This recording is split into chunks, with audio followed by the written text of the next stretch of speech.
أعوذ بالله من الشيطان الرجيم. بسم الله الرحمن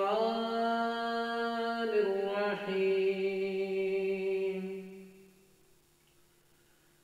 ولمن خاف مقام ربه جنتان فبأي آلاء ربكما تكذبان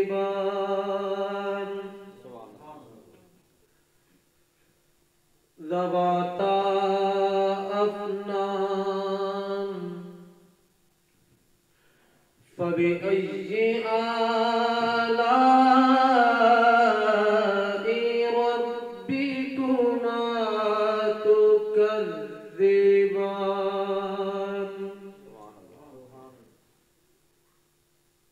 فيهما عينان تجريان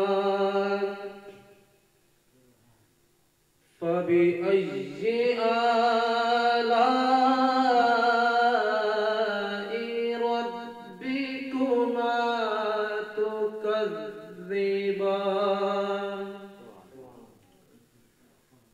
فيهما من كل فاكهة زوجان فبأي آلاء ربكما تكذبان آمنت بالله صدق الله العظيم. صدائے درودوں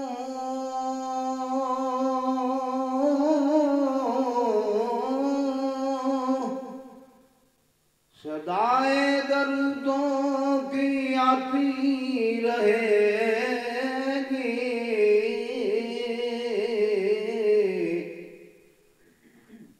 اور میرا دل سن کے شاد ہوتا رہے گا.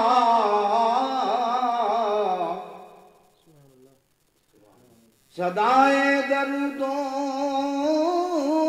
کی آتی رہے گی اور میرا دل سن کے شاد ہوتا رہے گا. خدا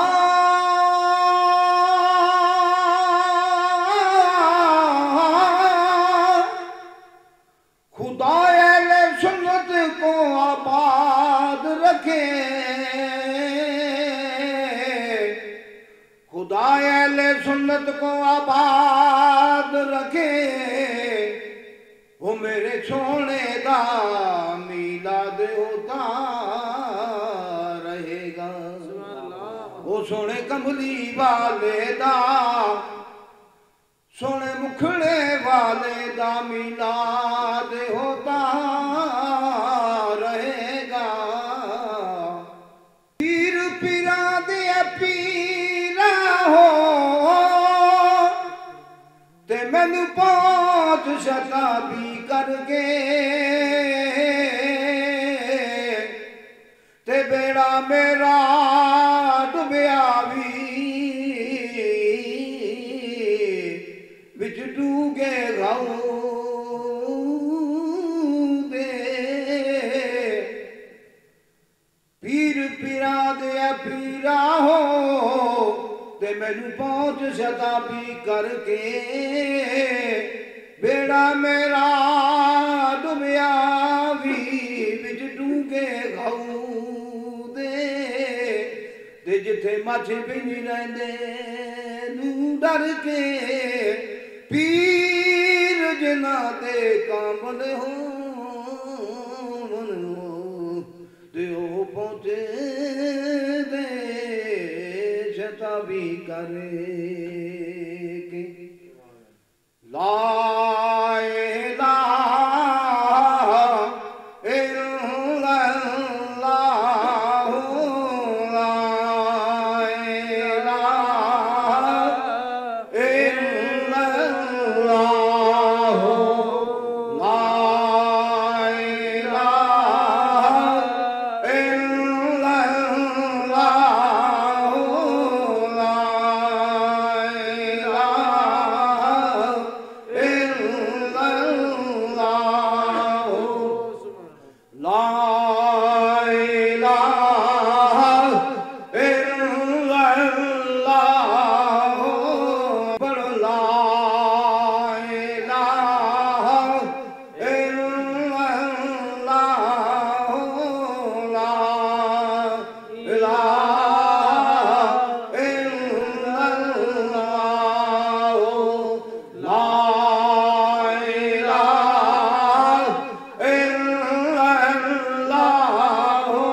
جو کا جو ہوگا حضور جانتے ہیں حدود طاہر سدرا حضور جانتے ہیں کہاں ہے عرش مولا حضور جانتے ہیں پہنچ کے سدرا پہ روح الامین یہ بولے پہنچ کے سدرا پہ روح الامین یہ بولے کہ اس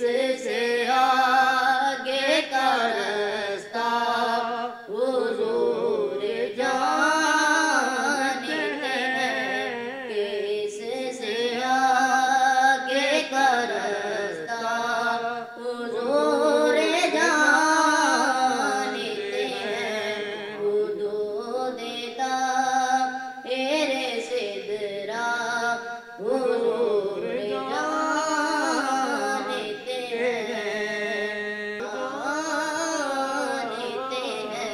ترک غلامی کا چہرہ حضور جانتے ہیں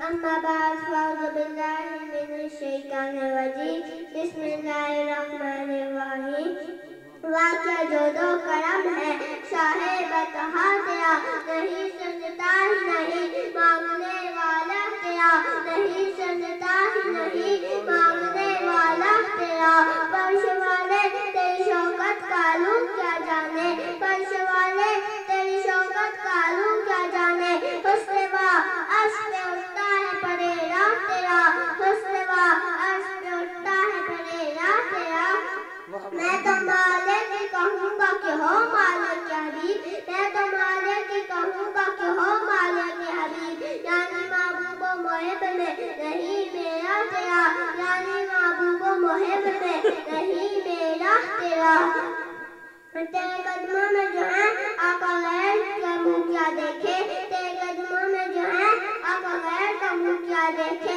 کون نظر میں تجھے دیکھ کے تلوار تیرا کون نظر میں تجھے دیکھ کے تلوار تیرا تیرے ٹکڑوں میں پلے آقا غیر کی ٹھوکر میں نہ ڈال تیرے ٹکڑوں میں پلے آقا غیر کی ٹھوکر میں نہ ڈال جلدیاں گائے کہاں چھوڑ کے صدقہ تیرا جلدیاں گائے کہاں چھوڑ کے صدقہ تیرا تیری سرکار میں لاتا ہے رضا اس کو شفیع تیری سرکار میں لاتا ہے رضا اس کو شفیع جو میرا غوث ہے اللہ تعالیٰ بیٹا تیرا 11ویں کی محفل ہے عام طور پر ہم اس کو ایک لفظ استعمال کرتے 11ویں ہے بس حلوہ ہی پکا ہوا ہوگا لیکن اگر آپ گہرائی میں دیکھیں تو یہ بہت عظیم محفل ہے اس کی نسبت کہاں سے یہ بندہ اگر تنہائی میں بیٹھ جائے بالخصوص وہ بندہ جو مریدی کر رہا ہو نا مرید ہو ان کو پتہ چلتا ہے کہ 11ویں کیا چیز ہے 12ویں کیا چیز ہے ان کو پتہ چل جاتا ہے اللہ تعالی ہمیں حقیقی معنوں میں مرید بنائے سبحان اللہ ماشاءاللہ مریدی کیا چیز ہے اور پیری کیا چیز ہے ہم تو اس کلاس میں ہے ہی نہیں تو کیسے بیان کر سکتے ہیں بہرحال کوشش سمجھانے کی کوشش کرتا ہوں چونکہ ہم ناقص ہیں تو ہمارا سمجھانا بھی ناقص ہی ہوگا سخی سلطان باہو رحمۃ اللہ تعالیٰ یہ علمی باتیں ہیں وہ بعض احادیث اپنے کتابوں کے اندر ذکر کرتے ہیں اور ظاہر کتابوں کے اندر صحیح احادیث کی کتابوں میں وہ احادیث موجود نہیں ہے لیکن سخی سلطان باہو سرکار کی کتابوں میں وہ کتاب احادیث موجود ہے وہ کہتے ہیں قال رسول اللہ صلی اللہ تعالی وسلم اور علماء محدثین سے پوچھے تو کہتے ہیں رسول اللہ صلی اللہ علیہ وسلم نے ایسا کچھ بھی نہیں فرمایا ایسے کوئی حدیث ہی نہیں ہے لیکن سخی سلطان باہو سرکار فرماتے ہیں کہ قال رسول اللہ وہ ایسی باتیں ہیں کہ سخی سلطان باہو سرکار نے اولیاء کے محفل میں حضور پاک علیہ السلام کے حضور وہ تمام باتیں سنی ہیں لیکن وہ باتیں کتابوں میں موجود نہیں ہیں یہ روحانی باتیں بات سب کے سب انہوں نے فرمایا ہے کہ مت قبل ان تمت مر جاؤ اس سے پہلے کہ تم طبعی موت مر جائے अपने आप को अंदर से मारने का। मैं कुछ भी नहीं, अपने मुर्शिद के सामने यूँ समझ में कि मुर्दा हूँ। तो उस तोतो ने कहा कि मेरे लिए पैगाम था, अगर आप आज़ादी चाहते हो तो मुत कबल आपको मरने से पहले आपको मरना होगा। तो मैं मरने से पहले मर गया, तब मैंने निजात पाई। ये मुरीदी है। अगर कोई बंदा मुरीद बनना चाहे तो अपने मुर्शिद के सामने वो मुर्दा बने जो सारे गुस्ल देने वालों के सामने बेजान पड़ा रहता है। गुस्ल देने वाला जो मर्जी रुकाए करे, लेकिन वो खुद हरकत नहीं कर सकता। इस तरह एक मुरीद को चाहिए कि अपने पीर के सामने वो इस तरह से मुर्दा बने और उनके फैसले, पीर साहब के फैसलों पर उंगली न उठाए। पीर साहब कुछ सिखाने की कोशिश मत न करे। मुरीद वहाँ से बर्बाद हो जाता है जब मुरीद शुरू हो जाता है और पीर साहब को मसाइल सुनाता है और पीर साहब को मशवरे देने लग जाता है और ये कहते हैं हुजूर ये मसला तो ऐसा है, लेकिन ये इससे बेहतर ये है। आपको क्या पता, वो जो गलत बताता है वो आपको मालूम नहीं है, दरअसल वो आपके ज़ाहिरी ठीक से भी ठीक होता है। इस वजह से मैं ये दरख्वास्त ये है कि आप लोग जो नाम के मुरीद हैं, मैं जो नाम का मुरीद हूँ, हकीकी मुरीद बन जाए। कुरान अज़ीम शान के अंदर पहले पारे के अंदर गाय का किस्सा मौजूद है। इन अल्लाह यअमुरुकुम अन तज़बहू बकरतन, अल्लाह ताला तुम्हें हुक्म देता है कि तुम क्या करो, गाय ज़बह करो। गाय क्या चीज़ है? और गाय के बारे में उन्होंने सवालात शुरू कर दिए, जवान है कि बूढ़ी है, रंग किस तरह से और किस तरह चलती है, तमाम तरह सवालात पूछे। और जो सवालात पूछते गए तो अल्लाह ताला उस पर मुश्किलात डालते गए। अगर यूँ कोई भी गाय ज़बह कर दे तो काम ठीक था, लेकिन उन्होंने सवालात शुरू कर दिए। मैं उस तरफ नहीं जाना चाहता, लेकिन उलमा तसव्वुफ जो रूहानी उलमा है, बातिनी उलमा है, वो कहते हैं वो गाय, वो ज़ाहिरी गाय मूसा अलैहिस्सलाम दिखाने के लिए बताए गए, लेकिन मेरे लिए उसमें वो कौन सा गाय है? वो गाय मेरा नफ्स है। उस गाय को कब ज़बह करना है उसके अंदर मौजूद है। ला बिक्रुन वाला इस तरह से है कि न वो गाय न बूढ़ी है और न जवान है, मतलब कम उम्र भी नहीं है और बूढ़ी भी नहीं है। नफ्स को तब मारना है जब बंदा जवानी में हो। इंसान जब छोटा बच्चा होता है तो उस पर नमाज भी फर्ज नहीं होती, तो उसको ये हुक्म भी नहीं है कि तुम नफ्स को मारो। और जब बंदा बूढ़ा हो जाए तो फिर वो उसके नमाज में अगर गलती है तो आप 1000 कोशिश करें, वो कुल हुवल्लाहु अहद सही नहीं पढ़ सकता। कोशिश करते जाए वो कुल अल्लाहु अहद ही पढ़ेगा, सुबहान रब्बियल अला ही पढ़ेगा, सुबहान रब्बियल अला नहीं पढ़ सकता, क्योंकि उसकी गाय बूढ़ी हो गई है। उस गाय को तब ज़बह करना है जब वो जवान हो। तो इस नफ्स की तरबियत हमने तब करना है, नमाज के आदी बनाना है, ज़िक्र व फ़िक्र के आदी बनाना है, और हमने ला इलाहा इल्लल्लाह दुरूद शरीफ इस्तग़फ़ार के तब आदी बनाना जब जवानी में हो। हम तो समझते हैं कि जब जवानी ख़त्म हो जाए ना, बूढ़े हो जाएंगे तो मस्जिद की तरफ चले जाएंगे, और घर में जब कोई जगह नहीं होगी और बहू भी तंग करेंगे, बेटियाँ भी तंग करेंगे, और जब बात करें तो बेटा भी कि अब्बू जी आपका ज़मान नहीं रहा तो चल मस्जिद में, तो मस्जिद में फिर बातें सुनाएंगे, खामख़ा अपनी तरफ से मशवरा देंगे, लोगों को तंग करें। ये भाई बात सही नहीं है। दुरुस्त तरीका ये है कि बंदा जवानी के अंदर अपने आप को इबादत का आदी बनाए, अपने घर वालों की इस तरफ लेके आए। तो कोशिश करें, आप लोग एक वादा करें कि मुरीदे करेंगे, सही मुरीदे करेंगे। ये अल्लामा साहब मैंने सुना है कि इनको खलीफा बनाया गया है, ऐसा ही है ना? अल्हम्दुलिल्लाह। तो मैं जब मैं इसके बारे में सुना तो मेरा तो दिल यकीन जाने कि ये एक ऐसा बोझ है, यूँ समझे कि बंदे का अपना वज़न 50 से 60 किलो हो और उस पर अगर 7-8 मन बोझ डाला जाए तो उसकी कमर तो टूट जाएगा। दूसरी राय तो नहीं है ना। ये खलीफा बनाने का क्या माना होता है? यह माना होता है कि आपने खुद मुरीद अभी बनाने हैं, लोगों की तरबियत करने, आपने रूहानी तरबियत करनी है। ये रूहानी तरबियत क्या चीज़ है भाई? बच्चों, भाइयों, बुजुर्गों, ये रूहानी तरबियत क्या चीज़ है और ये बातिन क्या चीज़ है? आपको मालूम है, ये जो बच्चा होता है ना, बच्चा पैदा होता है, 4 महीने तक ये बच्चा पैदा होता है और 4 महीने के बाद इसके अंदर क्या डाला जाता है? रूह। सांस नहीं लेता, रूह डाली जाती है। ये वो रूह है जिसका बिलखुसूस कुरान अज़ीम शान में इस इंसान के रूह का अल्लाह ने जिक्र किया है। फ़नफ़ख़्तु फ़ीही मिन रूही, इसके अंदर मैंने अपनी रूह फूंक दी। ये वो रूह है कि इंसान के अंदर ये इंसान की तरबियत करते रहती है। यही वजह है कि इंसान जब रूह निकल जाए तो वो 2 दिन के अंदर बंदा सड़ना शुरू हो जाता है, बदबूदार बनना शुरू हो जाता है। ये वो ताकतवर रूह है। इस रूह की तरबियत है। यहाँ अंदर नफ्स भी है, दिल है, रूह है, सिर है, अख्फा है, दिमाग है, नफ्स, ये तमाम चीज़ें हैं। उलमा लिखते हैं कि इंसान 3 चीज़ों से मुरक्कब है, अक्ल भी है, शहवत भी है और गज़ब भी है। इन 3 चीज़ों से मिलकर बना। यही वजह है कि जब फरिश्तों को अल्लाह ताला ने ऐलान किया कि मैं खलीफा बनाने वाला हूँ, तो फरिश्तों ने सवाल उठाया ताज्जुबन, या अल्लाह हमारे पास सिर्फ अकल है। सवाल उठाया कि 3 चीज़ें उनके पास है, हमारे पास 2 ही है। तो अल्लाह ताला ने उस पर ज़ाहिर किया। सबसे पहले इल्मी एतबार से जिन चीज़ों का इल्म फरिश्तों को भी बताया, आदम अलैहिस्सलाम को भी बताया, दोनों के इम्तिहान लिया। फरिश्तों ने कहा सुब्हानक ला इल्म लना, या अल्लाह में मालूम नहीं। बस जो बताया गया था, जितना ही अल्लाह ने चाहा वो सीख गया, बाकी न सीख सके, क्योंकि इल्म का सीखने के लिए भी शहवत का होना ज़रूरी है और गज़ब का होना ज़रूरी है। ये इस इंसान के अंदर डाला गया है। बहुत सारी चीज़ सीख लेता है। ये तोता नहीं सीख सकता क्योंकि अंदर वो चीज़ नहीं है। तो अल्लाह ताला ने ये इनको सबसे पहले समझा दिया कि इल्मी एतबार से आदम अलैहिस्सलाम सब कुछ बताता गया जो पूछा गया। तो उलमा फिर लिखते हैं, मस्तवी मौलाना रूम लिखते हैं कि अगर इंसान के ऊपर अक़ल गालिब हो जाए और वो अक़ल के रोशनी में गज़ब और शहवत की तरबियत करे तो फरिश्तों से आगे निकल जाता है, फरिश्तों से भी आगे निकल जाता है। और अगर शहवत गालिब आ जाए तो फिर खिंजीर से बदतर हो जाता है, बेशक।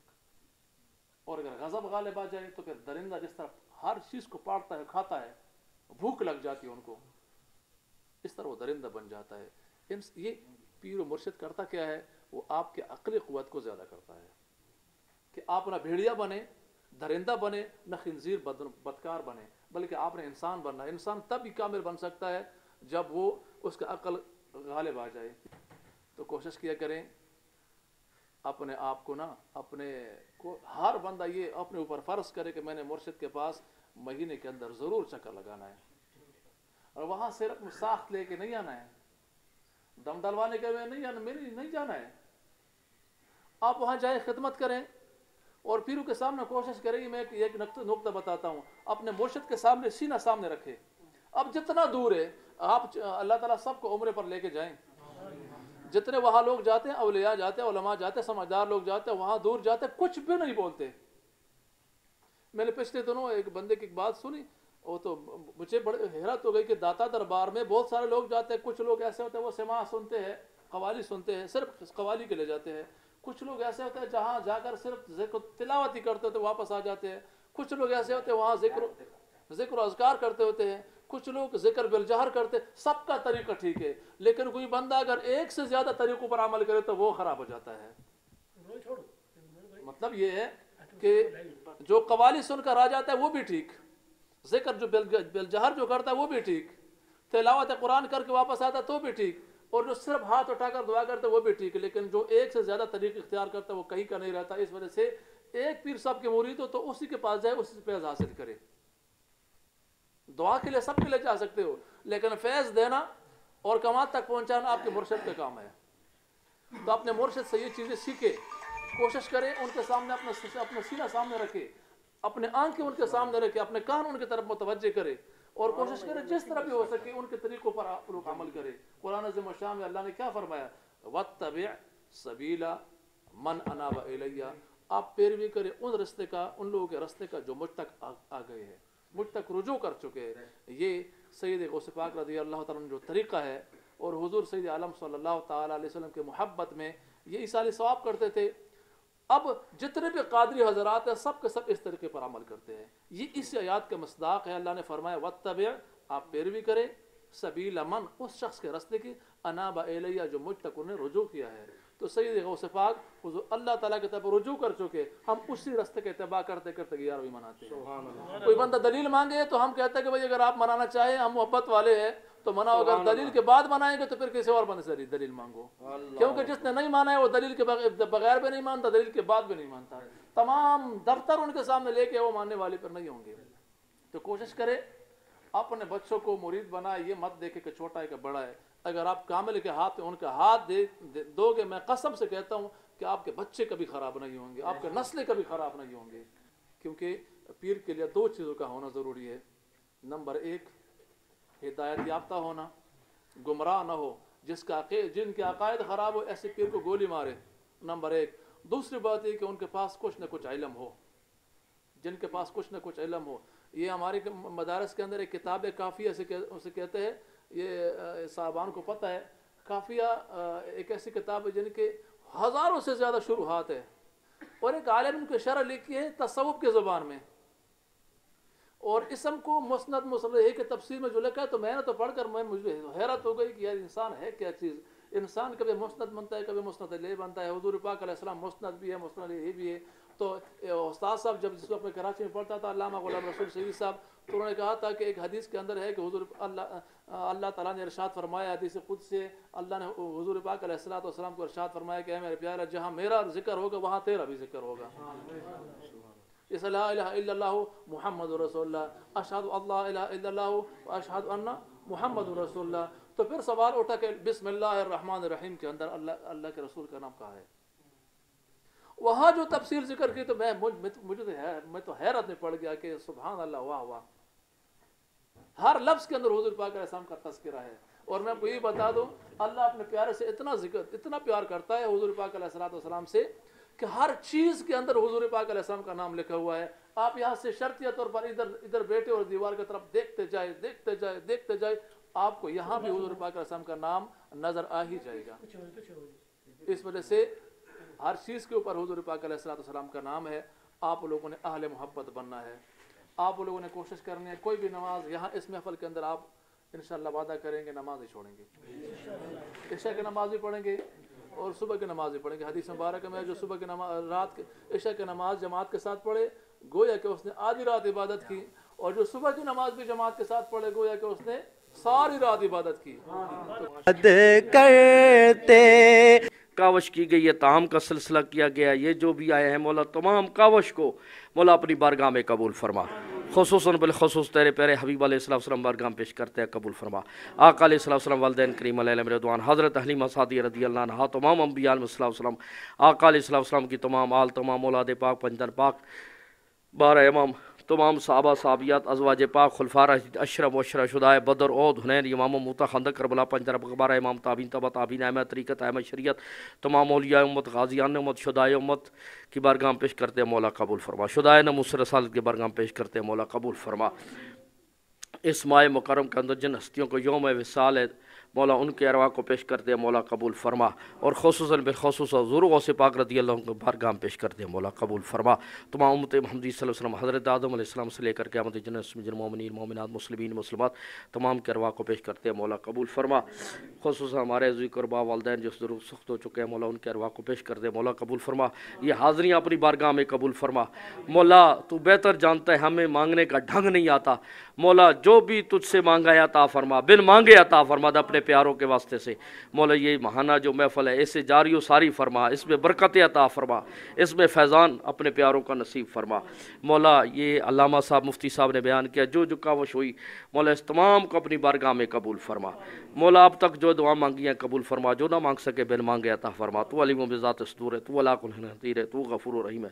مولا ہم سب کو شریر کے شر، حسد، کسد، بخیل کے بخل سے بچا، جادو ٹونوں سے بچا، ہر قسم کے آفات و بلیات سے بچا، ہر آنے والا کمال نصیب فرما، ہر آنے والے زوال سے بچا. مولا خصوصاً بالخصوص مفتی صاحب، علامہ صاحب، نعت خان جنن حاضری لگے تمام کے علم عمل میں اضافہ فرما، بلکہ تمام دعائیں ہم سب کے حق میں قبول فرما. خصوصاً شبیر صاحب تشریف لائے مولا، بڑے پیار سے محبت والے ہیں مولا، ان پر اپنا خصوصی کرم فرما، سب پر اپنا خصوصی کرم فرما.